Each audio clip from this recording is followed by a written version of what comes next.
Bueno, en esta mañana nos disponemos a escuchar, como ustedes saben, todos los domingos la palabra del Señor en nuestra serie de sermones que hemos estado, bueno, que han estado escuchando en esta semana, aprendiendo, aplicándola sobre la primera carta a los tesalonicenses. Gracias por la iglesia de nuestro Señor Jesucristo que nos permite estar aquí edificados entre todos. Y esta mañana no ha sido distinto, me ha tocado seguir con la siguiente enseñanza de este libro precioso de Primera de Tesalonicenses en el capítulo 4, desde el versículo 1 al 12, creo que en la pantalla está ahí. Y eso es lo que vamos a estar analizando en esta mañana y espero que sea de su agrado, espero que sea de edificación. Y básicamente el tema de hoy se llama Santidad, Pureza y la Vida Diaria. Antes de comenzar a leer lo que está ahí en la pantalla, detengámonos un momento para mirar un poco del contexto de lo que está pasando y sin irnos muy lejos, observemos lo que dice el capítulo 3 de este libro, en donde desde el versículo 6 en adelante, yo creo que ya lo habían tratado, Pablo habla de un informe un poco detallado acerca de esta iglesia, acerca de los hermanos de Tesalónica, por parte de Timoteo, acerca de la fe y el amor de ellos. Él se regocija en el hecho de que él y sus compañeros en el Evangelio, esto es Silvano y Timoteo, nos dice que conservan gratos recuerdos de ellos y su afán, de verlos es muy intenso, ya que Pablo, recordemos, ha estado bajo algunos tipos de angustia, sufrimientos de los cuales los tesalonicenses han sido de ánimo y para ello en medio de estas situaciones adversas. Pablo se reconforta con los hermanos al saber que se encuentran firmes en el Señor y que sus oraciones han sido intensas. No solo para que ellos sean firmes, para su sostenimiento de su caminar, sino también, como yo la mencioné, el ánimo en de querer verlos de nuevo y de una u otra manera poder contribuir en la fe de estos hermanos. En los versículos 11 hasta el 13 del capítulo 3 termina con lo siguiente. Dice el versículo 11, que el Dios y Padre nuestro y nuestro Señor Jesús nos preparen el camino para ir a verlos. Que el Señor los haga crecer para que se amen más y más unos a otros. Y a todos tal como nosotros los amamos a ustedes. Que los fortalezca interiormente para que cuando nuestro Señor Jesucristo venga con todos sus santos, la santidad de ustedes sea intachable delante de nuestro Dios y Padre. El pensamiento de Pablo, hermanos, está en confiar en la gran provisión de Dios, si así Él lo dispone, de visitarles a estos hermanos en Tesalónica. Pero también como un recordatorio mucho más profundo de que Dios los haga crecer en su amor y que su fortaleza interior, sea evidente. El tema no está aislado, obviamente, de los versículos siguientes de lo que vamos a leer, porque debe ir conectando, porque obviamente cada carta que nosotros hemos leído en la Escritura tiene una línea de pensamiento, pero con un contraste en este caso de que esta sección se va a hablar de algunos temas que nos compete acerca de la voluntad de Dios para con los creyentes de Tesalónica, pero también que nos compete a nosotros en esta mañana abordar. Leamos los versículos del 1 al 12, ahora sí. ¿Qué dice? Voy a leer en la Santa Reina Valera. Dice así: por lo demás, hermanos, os rogamos y exhortamos en el Señor Jesús, que de la manera que aprendisteis de nosotros, como os conviene conduciros y agradar a Dios, así abundéis más y más, porque ya sabéis qué instrucciones os dimos por el Señor Jesús. Pues la voluntad de Dios es vuestra, ¿qué dice? Santificación, que os apartéis de fornicación. En otras versiones dice de toda inmoralidad sexual. Que cada uno de vosotros sepa tener su propia esposa en santidad y honor, no en pasión de concupiscencia como los gentiles que no conocen a Dios. Que ninguno agravie ni engañe en nada a su hermano, porque el Señor es vengador de todo esto, como ya hemos dicho y testificado.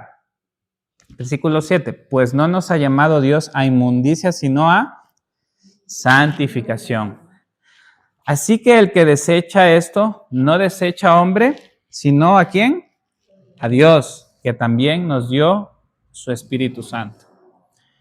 Pero acerca del amor fraternal no tenéis necesidad de que os escriba, porque vosotros mismos habéis aprendido de Dios, que os améis unos a otros. Y también lo hacéis así con todos los hermanos que están por toda Macedonia. Pero os rogamos, hermanos, que abundéis en ello más y más, y que procuréis tener tranquilidad y ocuparos en vuestros negocios y trabajar con vuestras manos de la manera que os hemos mandado, a fin de que os conduzcáis honradamente para con los de afuera, y no tengáis necesidad de nada, dice en la Escritura. Y así termina el apóstol Pablo. Yo he dividido en 3 secciones para que sea de recordatorio para ustedes. Por ejemplo, desde el versículo 1 hasta el versículo 2, hay un ruego y una exhortación por parte de Pablo. Luego, desde el versículo 3 hasta el 8, existe una razón por qué es la voluntad de Dios la santificación, por qué es la voluntad de Dios el que seamos santos. Y desde el versículo 9 hasta el versículo 12 es cómo debemos vivir en medio de la sociedad, en medio de la iglesia también, para que se acuerden más o menos de lo que voy a estar tratando en esta mañana. Pero ¿qué les parece si vamos desde el versículo 1 hasta el versículo 2, donde Pablo habla sobre un tema importante, un ruego, una exhortación? Y en primera instancia Pablo ruega, exhorta a estos hermanos de tesalonicenses. Es un poco complicado decir tesalonicenses rápido. Y en donde el ruego se centra en la manera como deben conducirse, ya que no proviene de algo aislado, porque el conducirse radica o se deriva de lo que hayan aprendido de ellos, cómo se han conducido en medio de la iglesia de Tesalónica. En este caso, Pablo y los hermanos que también le acompañaban. Creo que los tesalonicenses también aprendían del ejemplo que tenía Pablo, Silvano y Timoteo. Es evidente que el deseo de Pablo es que los tesalonicenses, al sujetarse a la ley de Dios, lo hagan impulsados por la gratitud de haber sido liberados. Estos tesalonicenses, recordemos que estaban practicando algunas cosas, eran básicamente paganos, y ahora estaban practicando cosas impulsadas por esa gratitud. Pues el texto dice que ellos deben abundar más y más. Uno no puede abundar en algo que no está haciendo. Eso es algo muy obvio, ¿no? Pero los tesalonicenses deberían abundar más y más en todo esto. Pablo desea que las ramas que llevan fruto lleven aún más fruto. Por ejemplo, en el Evangelio de Juan, en el capítulo 15, versículo 2, dice lo siguiente, solo voy a leer una sección del versículo 2. Que toda rama que en mí no da fruto, la corta, pero toda rama que da fruto, la poda, para que dé más fruto todavía. Hermanos, debemos entender que la vida del creyente no es una vida estéril, es una vida que produce actos de bondad, actos de amor, obras, por así decirlo, por los cuales deberíamos ser identificados. De lo cual dice el Señor, nos conocerían en el mundo. ¿Cómo dice que nos conocerían? Porque tenemos amor unos con otros. Y que nuestras obras obviamente deben reflejar que somos cristianos. Luego continuamos en el versículo 2, donde la razón dada por Pablo al exhortarles y rogarles en este caso, no es algo de forma parcial o algo que les está obligando a hacer o nosotros pudiéramos pensar, porque dice que las instrucciones que él da a los tesalonicenses han sido dadas por medio de nuestro Señor Jesús. ¿Qué dice en el versículo 2? Porque ya sabéis qué instrucciones os dimos por el Señor Jesús, por orden de Él, por su autoridad. Tales instrucciones o mandatos no son algo nuevo por lo que podemos ver en el texto, por lo que nos confirma Pablo. Y en este caso, las instrucciones no es algo inventado por Pablo, no es algo inventado, por ejemplo, del predicador de turno que se pone aquí a compartirles, sino que debemos estar conscientes de que cualquiera que rechace las cosas, las instrucciones que vemos en la Escritura, que un predicador, obviamente, analizando si es que el mensaje está acorde, no rechaza a un hombre, sino ¿a quién rechaza? A Dios. Ahora, yéndonos al versículo 3 al 8, en donde vemos la razón por qué Pablo está diciendo esto, la voluntad de Dios, porque no sé si vieron que en toda esta sección hay una palabra que se repite, creo que 2 veces, ¿qué es? Santificación. ¿Cuál es la voluntad? No debemos orar, a lo mejor, para saber cuál es la voluntad de Dios según estos versículos. ¿Cuál es su voluntad? Es nuestra santificación. Por su gracia, nuestro Padre amante, nuestro Padre amoroso nos ha dado grandes dones y ha establecido grandes propósitos para que procuremos alcanzarlos. Su intención no es frustrarnos, sino que Él quiere lo mejor para sus hijos. Este estilo de vida de excelencia tiene como resultado un terreno moral más elevado, como Pablo lo muestra en los próximos versículos. Ahora, en esa sección, una de las cosas que Pablo resalta es acerca de la santificación, como ya lo he mencionado, y este término se enfoca principalmente en describir el proceso por el cual el creyente es transformado de forma progresiva por el Señor en su semejanza, en donde la obra del Espíritu Santo es la que nos conduce a vivir esta transformación. El creyente genuino que ha sido salvado es un vaso de honra, hermanos, somos vasos de honra para hacer la voluntad de nuestro Padre Celestial. Pero Pablo no se queda ahí. Él describe esto después detallando y como haciendo una cierta división desde el versículo 3. Por ejemplo, dice en el versículo 3, pues la voluntad de Dios es vuestra santificación, pero no solamente eso, dice que os apartéis de fornicación. En otros textos dice inmoralidad sexual. Pero ¿qué quiere decir esto? ¿Qué quiere decir apartarse de fornicación? Charles Swindoll, en su libro Cristiano Contagioso, dice lo siguiente acerca de abstenerse de la inmoralidad. Dice él que quiere decir esto, que nosotros debemos edificar agresivamente muros de protección contra la lujuria mucho antes de que la oportunidad surja para fornicar o adulterar físicamente. De nuevo, dice él, quiere decir edificar agresivamente muros de protección contra la lujuria mucho antes de que la oportunidad surja para fornicar o adulterar físicamente.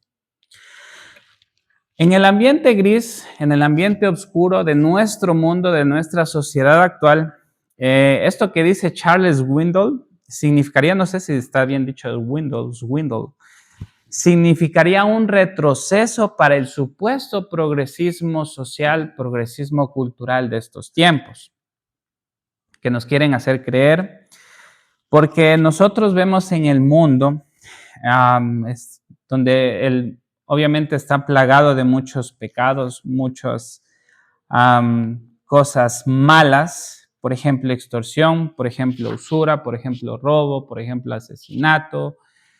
Y en medio, de una sociedad que también lo ha sexualizado todo, esto de abstenerse o de apartarse de la inmoralidad sexual parecería una locura, ¿sí o no? Algunos piensan que en ciertas situaciones, si dos personas se aman y son discretas y además usan precauciones, no hay nada de malo. Pero la verdad es que hay mucho de malo y por eso la Biblia no dice meramente tengan cuidado, sino que ordena abstenerse, apartarse. Este mandato debe ser para el Hijo de Dios la regla de su vida, pues aquel que sobresale en su andar con Cristo, en su diario caminar, no solo lo obedece a regañadientes, sino que se regocija en cumplirlos. Dios creó las relaciones sexuales, mis queridos hermanos, como exclusivas para el vínculo del matrimonio, y en este sentido nos provee en este vínculo un saludable sentido de respeto propio y bienestar. Ahora esto es verdad, pero recordando que nuestra carne quiere jalarnos, quiere guiarnos hacia el abismo de la no santidad de Dios, desechar la santidad de Dios, a no vivir como Dios quiere. No solo dice el Señor que nos debamos abstener, sino también debemos permanecer puros en ese sentido. Y esto Pablo a los tesalonicenses nos ofrece algunas medidas prácticas. Yo estaba poniéndome a pensar en eso. ¿Qué significaría abstenerse o apartarse? Y yo creo que también comienza con un sentido de conocer nuestros propios cuerpos. Y con esto no quiero decir lo que se relaciona con la psicología moderna de que nosotros debemos explorar nuestros cuerpos y como si fuera un área de experimentación. Eso no quiere decir conocer nuestros cuerpos. Y creo que funciona más o menos así. Nosotros sabemos en lo que nos incitan nuestros impulsos sexuales, qué es lo que debilita nuestro dominio propio y qué es lo que también lo fortalece. No sé si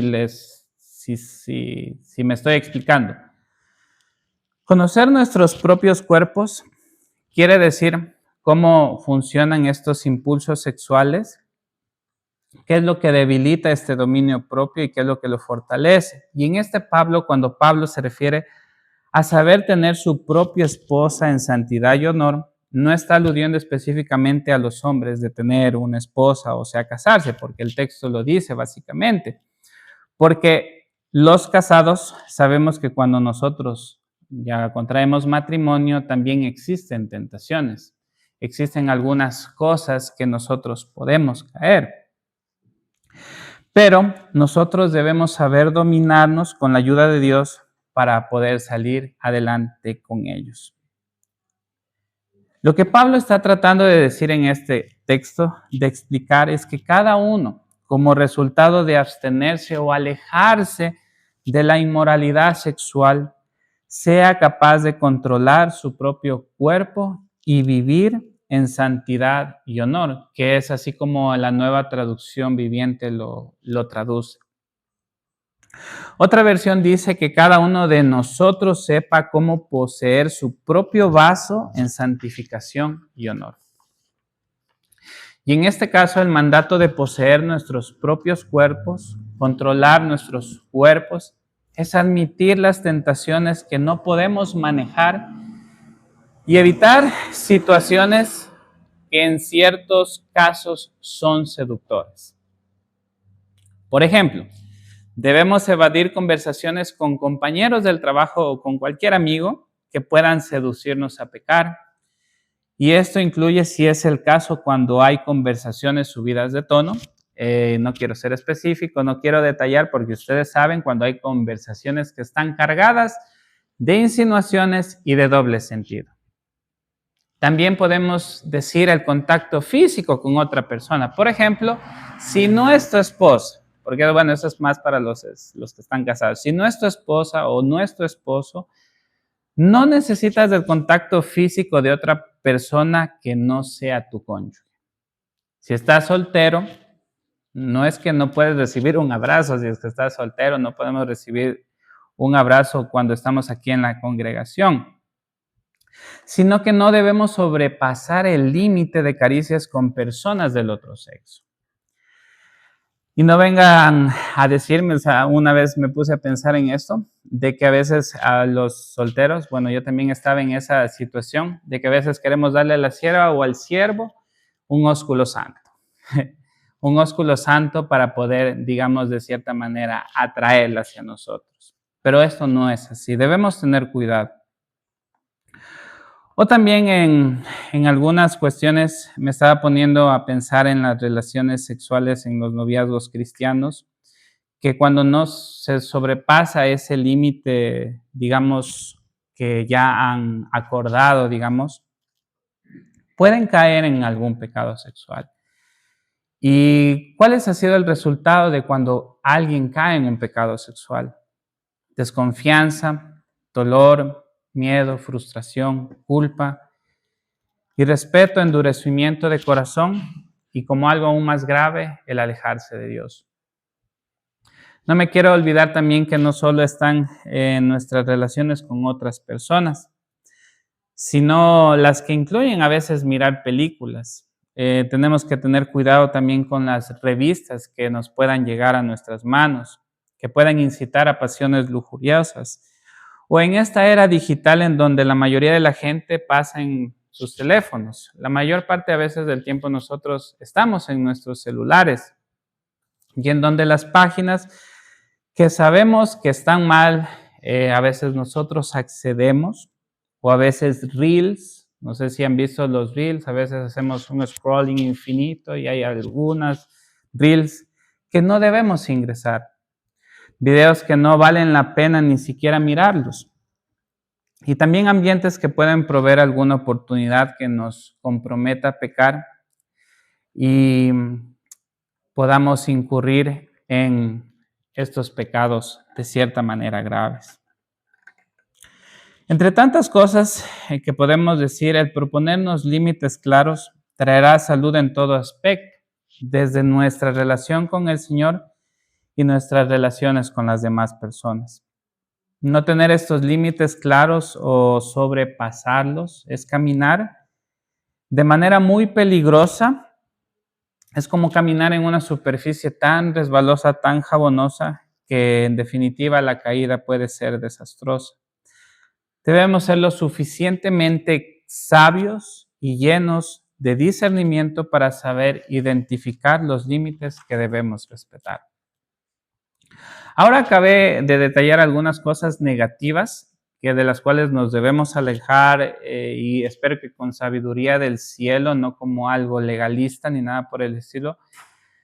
Entender que no todo lo que nos rodea y que no toda libertad cristiana que a veces saben llamar libertad cristiana o está tapiñada como libertad cristiana, no es libertad, sino a veces una justificación barata para permanecer aún en mis pecados. Tenemos que quedar atentos a esto. Luego hablemos de una forma positiva, cómo podemos abstenernos o alejarnos de la inmoralidad sexual, de la inmundicia, como dicen otras versiones. Podemos involucrarnos a veces en esfuerzos genuinos, sanos, buscando amigos creyentes que sean del mismo sexo, las mujercitas con las mujercitas, los hombres con los hombres, que nos exijan dar cuentas de nuestro comportamiento, que nos ayuden a cultivar una fe en el poder del Espíritu. Y eso no quiere decir, hermanos, que nos debemos levantar y encabezar una cruzada por la pureza moral, donde de forma a veces despectiva nos podemos volver en policías de la moral. Eso no quiero decir, sino más bien que tenemos que tener la intención de ayudar a otros en que ellos puedan ver la esperanza y la seguridad que ofrece Cristo. Por ejemplo, en Gálatas 6, desde el versículo 1 al 2, Pablo da instrucciones nobles y específicas de cómo debería ser el confrontar o ayudar de manera clara a los creyentes o algún hermano en la iglesia si es sorprendido en pecado y que a veces en su insensatez es enredado, es seducido y no puede salir fácilmente. Porque creo que algunas personas hemos estado en esos momentos. El texto dice en Gálatas 6, el 1 al 2, más o menos dice así: hermanos, si alguno fuere sorprendido en alguna falta, restauradle. Dice restaurarle, dice no condenarle, dice restaurarle, con espíritu de mansedumbre, considerándose a ti mismo, No sea que tú también seas tentado, sobrellevar las cargas los unos de los otros y cumplir así la ley de Cristo. Esto implica muchas cosas y una de ellas, como vemos en el texto, si es que alguna persona es sorprendida en algún pecado, en alguna falta, y termina atrapada en este pecado, los creyentes que andan en el Espíritu, que viven en constancia, su vida es una evidencia de que es una persona madura, son aquellos a veces que son encargados de ayudar a restaurar el caminar de aquel hermano que ha caído. Y con eso no estoy excluyendo a las demás personas que están ahí en la iglesia, sino que como un principio básico, debemos entender que cada uno de nosotros debemos estar alerta sobre las dificultades que como hermanos pasamos.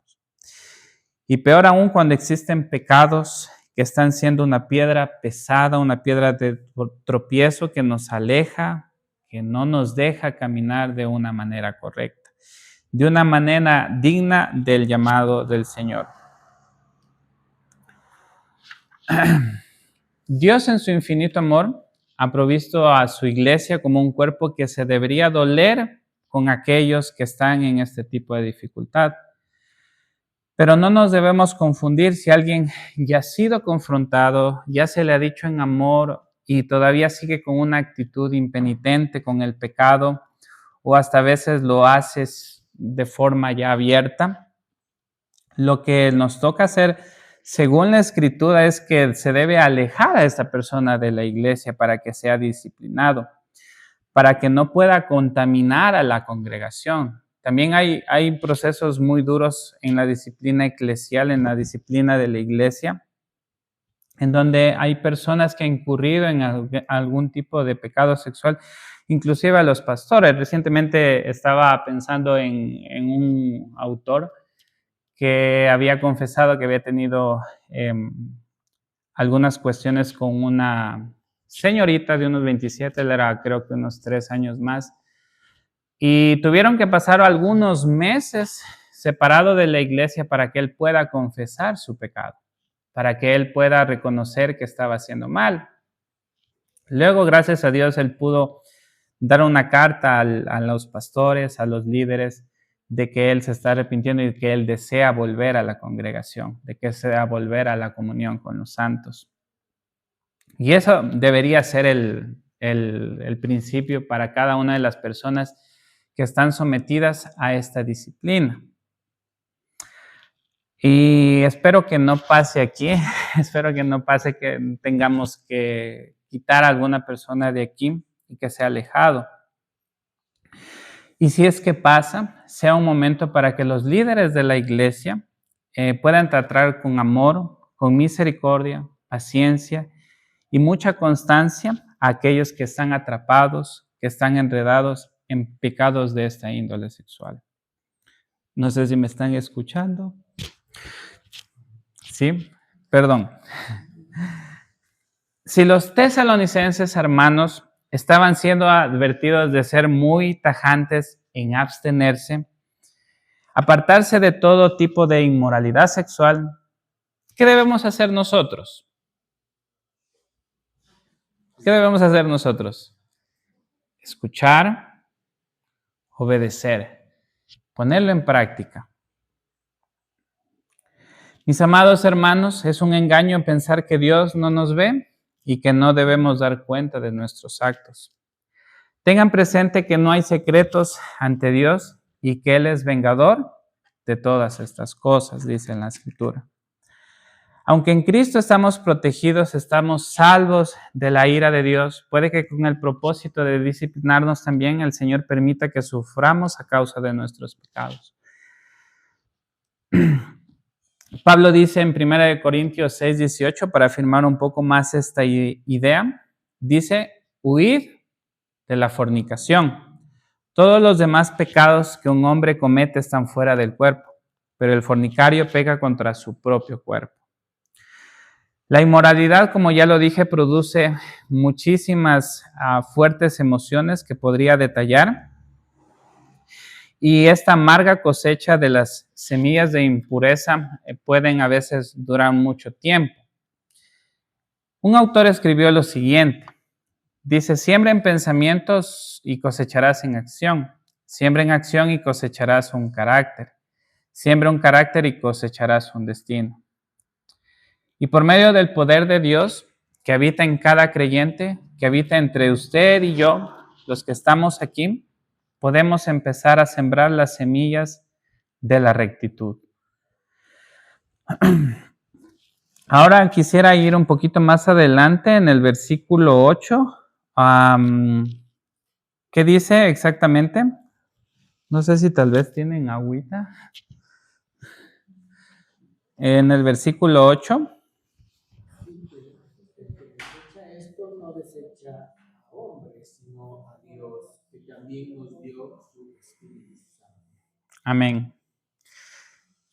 Sigamos ahora con el versículo 9 hasta el versículo 12.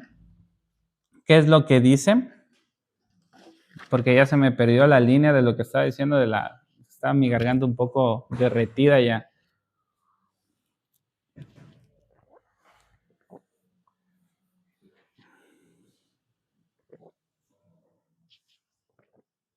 Eso. Muchas gracias. Ahora, nosotros no somos como los que no conocen a Dios, que agraviamos a nuestros hermanos haciéndole indebido con nuestras esposas o los esposos de otro. Sabemos que Dios es vengador de esto y también Él no nos ha llamado, a impureza, a inmundicia, sino a santificación. El versículo 8, como lo acabó de leer el pastor David, dice, así que el que desecha esto, no desecha a hombres, sino a Dios, que también nos dio su Espíritu. A veces podemos actuar como Pedro, podemos decir que jamás negaremos al Señor, y sin embargo, mediante nuestras acciones, está rechazando su santidad y su poder. Si creemos verdaderamente en Dios, en un Dios santo, vivir santamente debe ser nuestra meta. Ahora, en el versículo 9 al versículo 12, habla básicamente sobre cómo debemos vivir con las personas de fuera, también con las personas de adentro de la iglesia. Pero antes de entrar en esta sección, quisiera hacer una pregunta. Como creyente, ¿cómo se supone que debemos relacionarnos con los que están afuera de Cristo? Y para ir contestando, algunos de nosotros podemos caer en dos extremos peligrosos. Por un lado, podemos ser como aquellos que construyen o construimos nuestro propio mundo evangélico, por lo cual no tenemos ningún contacto con los de afuera. A veces nos cerramos mucho. Podemos decir que en este mundo evangélico tenemos nuestro propio vocabulario evangélico que usamos con nuestros amigos evangélicos y también podríamos decir en nuestras casas adornadas evangélicamente. Escuchamos la radio evangélica, vemos programas evangélicos en la televisión y ahora en esta era de la tecnología con los podcasts evangélicos. Y así buscamos personas acreditadas como un mecánico evangélico, un peluquero evangélico, etcétera, etcétera. Y para rematar utilizamos servicios solamente con hermanos evangélicos. Y así hasta el cansancio. Y con esto no quiero decir que no debamos hacer algunas cosas con nuestros hermanos, escuchar algún podcast, escuchar música cristiana, etcétera, etcétera, sino que a veces hemos caído en un extremo. Y el otro extremo está el que a veces nos hemos convertido en cristianos aparentemente, pero en secreto, y que con gran habilidad vivimos nuestra fe de forma camuflada. Algunos, por querer vivir de esa manera, no queremos ofender de ninguna manera con nuestros puntos de vista bíblicos, que al parecer no pueden estar acorde con la cultura actual. Si bien, como dijo alguien, a veces somos como parte del servicio secreto de cristianos anónimos. Parte de ambos enfoques son un problema, porque no solo es algo que parece chistoso, sino que distorsiona y diluye completamente el mensaje del Evangelio de Cristo. Y saben, este tipo de enfoque, cualquiera de estos dos tipos de enfoque, es el que Satanás le encanta. Sabe bien cómo incitarnos a ir a un extremo u otro, pues la Escritura dice que no dudamos de sus artimañas. El mensaje del Evangelio de Cristo es aquella que enseña no solo cómo debemos aprender, sino cómo debemos aplicarla. Yo la ilustraría más o menos como aquel barco en medio del mar, donde si nos ponemos a pensar un poco, ¿qué pasaría si andamos en un extremo u otro de esta barca? Nos hundiríamos, ¿no es cierto?, con el peso. Nuestro barco naufragaría. Satanás en su astucia puede hacernos creer que andar en cualquiera de los dos extremos es lo más sabio, lo más maravilloso para la vida cristiana. Pero si nosotros vemos en la Escritura acerca de estos dos extremos, no hay nada más alejado de la Biblia. Pues esta visión distorsiona, cualquiera de estas dos visiones distorsiona de cómo debemos vivir para con los de afuera. Pero esto no nos debe desanimar, porque el gran capitán de nuestras vidas, Jesús, que caminó entre nosotros, nos da una perspectiva o una mirada correcta de cómo debemos caminar, porque Él, siendo amigo de pecadores, nos ofrece la única alternativa y nos protegerá de aquellos dos extremos que les acabé de mencionar. Y nos ayudará a tener la cubierta de nuestra embarcación muy nivelada. Cuando Jesús oró por nosotros antes de ser crucificado, dijo lo siguiente, en el capítulo de Juan 17:11. No sé si tal vez alguien me puede ayudar con Juan 17:11. Dice en la Escritura, bueno, en esta sección de Juan, en ningún momento Jesús les dice que los libre del dolor o que los quite del mundo. Lo que sí dice es que los guarde del mal que puede existir. Es como si les dijera Jesús a los apóstoles, también a los creyentes que estamos en estos momentos, ¿no? No los aísles, sino protégelos. Recordemos que una pregunta válida acerca de por qué nuestro Señor Jesús nos dejó aquí es para que seamos luces en medio de este mundo roto por el pecado, donde las personas que están en tinieblas conozcan la luz del Evangelio de Cristo. Ahora en los versículos 9 y 10, Pablo se enfoca, de Primera de Tesalonicenses, se enfoca en el amor fraternal que tenemos los unos con los otros. Sabemos que el cristianismo bíblico es aquel que ama. ¿Qué dicen los versículos 9 y 10? Pero acerca del amor fraternal, no tenéis necesidad de que os escriba, porque vosotros mismos habéis aprendido de Dios que os améis unos a otros. Y también lo hacéis así con todas las hermanos que están por Macedonia, pero rogamos, hermanos, que abundéis en ello más y más. Los tesalonicenses habían aprendido de manera directa por la influencia de Dios en sus vidas. Y esta práctica de amor fraternal no solo se limitaba en la congregación, en la parte de Tesalónica, sino también con los creyentes de toda la región. El modelo de amor que los tesalonicenses habían aprendido era el amor que Jesús demostró por su iglesia, porque habiendo amado a los suyos, los amó hasta el fin. Que quiere decir básicamente que el amor de nuestro Señor Jesús dura por mucho tiempo o por largo tiempo. El amor de Dios es infinito. Cristo nos amó, nos ama de manera abundante y completa, que al saber que Él nos ama y nos amó primero, debe ser una motivación suficiente para continuar como los de Tesalónica. Pues Pablo les dice que abundéis en ello más y más. Es como si Pablo les estuviera diciendo y nos estuviera diciendo en este momento que su amor no tenga límites.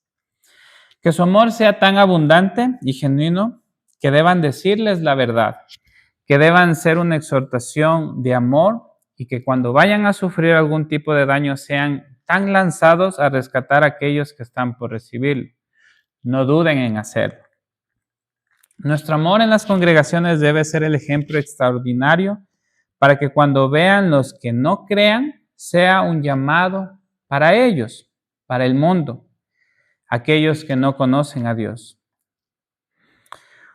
Un autor decía que nuestro amor por los otros creyentes atrae al mundo de manera indirecta.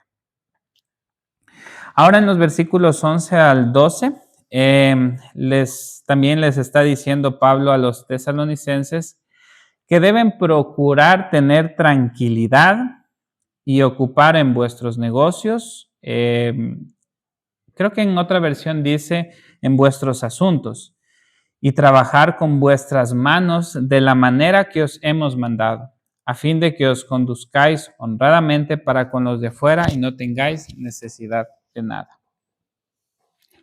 Primero, ¿qué significa procurar tener tranquilidad? Esto, de cierta manera, parece extraño que el apóstol Pablo diga. ¿Por qué Pablo menciona esto que está diciéndoles aquí a los tesalonicenses? Y creo que la respuesta se encuentra, si ustedes leen todo el capítulo 4, en donde Pablo, habla o menciona de la confusión de los tesalonicenses respecto al rapto de la iglesia. Había un poco de histeria, creo que había un poco de malos entendidos acerca del retorno de Cristo. Había, al parecer, motivado a algunos a abandonar sus trabajos para proclamar de manera ferviente el fin del mundo. Hace algún tiempo atrás estaba leyendo que esto del fin del mundo se había propagado bastante en los años 80, creo que en los años 70, también en los 2000, en 1999, antes del 2000, en el 2002. Mi esposa ayer estaba viendo 2002, una película que era producción de Hollywood y que decía que en el 2012 ya iba a venir el fin del mundo acerca de unas predicciones de los mayas. Pero en ese tiempo, digamos, en el cristianismo también creo que se había propuesto lo mismo que en los tesalonicenses. Algunos habían dejado sus trabajos, los hijos los habían sacado de las escuelas, etcétera, etcétera, para esperar al Señor Jesús en su venida. Va a venir el Señor Jesús, eso es algo evidente y la palabra nos lo dice. Pero estos tesalonicenses habían estado teniendo, creo que, un malentendido acerca de si es que ya se había dado cosas así. Los tesalonicenses, por el texto, aún estaban en el mundo, nosotros todavía estamos aún en el mundo y debían hacer cosas comunes y corrientes, como vivir para sostener a sus familias y ayudar de cierta manera a la comunidad o tal vez a los vecinos y cosas por el estilo. Porque luego les dice que deben ocuparles en vuestros negocios. Y Pablo lo que les está diciendo que deben cumplir de manera fiel las tareas que tienen o que tienen asignadas en sus vidas. Es, por ejemplo, que en algunos momentos a nosotros se nos es fácil descuidar, justificándonos de que estamos predicando el evangelio y no estamos cumpliendo con las cosas que debemos hacer, por ejemplo, en nuestros trabajos. Y creo que podemos testificar mejor haciéndolo de manera correcta, de manera fiel en nuestras actividades diarias, en nuestros trabajos, en la universidad, si es que están estudiando. Y también les anima a que no sean holgazanes y que trabajen con sus manos para que no puedan depender de nada ni de nadie. Cuando podemos nosotros ganarnos el sustento diario, pero a veces rehusamos en hacerlo, perdemos el derecho de que nos oigan cuando compartimos las buenas noticias, porque una forma de vida irresponsable y ociosa desacredita el evangelio. Y por último, hermanos, quisiera hacer una aplicación y a modo de resumen para ir terminando. Creo que me demoré muchísimo. Y ya creo que se quieren ir. Espero que haya sido de ánimo, de exhortación. Si es que quieren preguntarme algo, me preguntan nomás. Espero que haya sido de luz. Pero quisiera ir resumiendo más o menos todo lo que dije. Con mucha sabiduría y tino, Pablo exhorta y ruega señalando que no se trata de nuevos mandamientos según la sección que acabamos de ver, y que sus preceptos o sus mandamientos son dados por medio de nuestro Señor Jesucristo, en armonía con su voluntad, y que en cierta medida los tesalonicenses están agradando a Dios por medio de su conducta y que es conforme a su voluntad. Pero ellos dicen que deben abundar más y más. Y si bien miramos que la voluntad de Dios es su santificación, es la santificación de la iglesia, aplicada a la esfera del sexo y del matrimonio. Pablo insiste en que cada hombre, lejos de persistir o volver a los vicios antiguos, a los vicios que antes tenían, a los vicios paganos que tenían los tesalonicenses, defraudando a un hermano, con una conducta vergonzosa, a lo mejor con su esposa o hija, debía tomar para sí una esposa en santificación y honor, no en pasión de concupiscencia, donde Pablo señala que Dios es vengador, que los lectores, incluyéndonos, no hemos sido llamados a inmundicia, sino a santificación, que cualquiera que rechace las instrucciones dadas no rechaza a hombres, sino a Dios. Y que Dios, a fin de ayudarnos en medio del conflicto con el pecado, también concede su Espíritu Santo. Y también miramos que el amor entre los hermanos en Cristo ya ha sido enseñado por parte del Espíritu que había en ellos, que habitaba en ellos, que habita en nosotros también.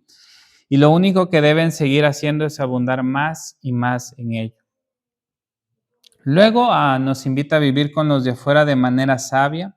Había ciertas inquietudes que habían sido mal entendidas sobre la segunda venida de Cristo, en donde como consecuencia había cierto desorden y que debían corregir esto y preocuparse de sus propios asuntos, empezar a trabajar con sus manos, en donde al parecer se había implementado la holgazanería o la vaguería, como dirían algunos. Y además que el que trabaja diligentemente no está entrometido y vive desordenadamente, aprende el arte de no depender de nadie. Esta mañana les traté de enseñar lo que los tesalonicenses en esta sección, el Señor nos está enseñando también esta mañana. Estaban envueltos en algunos aspectos pecaminosos, como el apóstol Pablo menciona aquí acerca de la inmoralidad, los pecados sexuales. Y si en esta mañana, hermanos, o durante la semana, o durante el mes, o durante todo este año, tenemos algún pecado de esto, Dios te invita a través de Cristo a vivir ordenadamente. Pero necesitas arrepentirte, necesitas reconocer que has pecado contra Dios y que tu pecado ha hecho una barrera entre tú y Él. Pero Él ha provisto un medio por el cual somos sanados, somos perdonados y Él es suficiente y eficaz. ¿Qué es? El sacrificio de Cristo en la cruz del Calvario. Si también has tenido una vida desordenada con respecto a no querer hacer con tus manos, pudiendo hacerlo, como digo, no por falta de oportunidades, sino porque en realidad te ha ganado, creo que la pereza, también puedes venir a Él.